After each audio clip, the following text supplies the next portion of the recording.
తస్య సంజనయన్ హర్షం కురు వృద్ధః పితామహః సింహనాదం వినద్యోచ్చైః శంఖం దద్మౌ ప్రతాపవాన్. కురువృద్ధుడు ప్రతాపశాలి అయిన భీష్మ పితామహుడు దుర్యోధనునికి సంతోషాన్ని కలిగించాలని పెద్దగా సింహనాదం చేసి తన శంఖాన్ని పూరించాడు.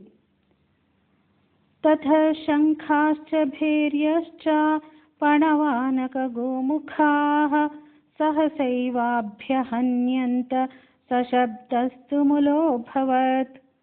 ఆ తర్వాత శంఖాలు, నగారాలు, తప్పెటలు, మృదంగాలు, గోముఖ వాద్యాలు ఒకేసారి మ్రోగాయి. ఆ శబ్దం చాలా భయంకరంగా ఉంది. తథా శ్వేతైర్హయైర్యుక్తే మహతి స్యందనే స్థితౌ మాధవ పాండవశ్చైవ దివ్యౌ శంఖౌ ప్రదద్మతుః. ఆ తర్వాత తెల్లని గుర్రాలు కట్టిన రథంలో శ్రీకృష్ణుడు, అర్జునుడు ఉన్నారు.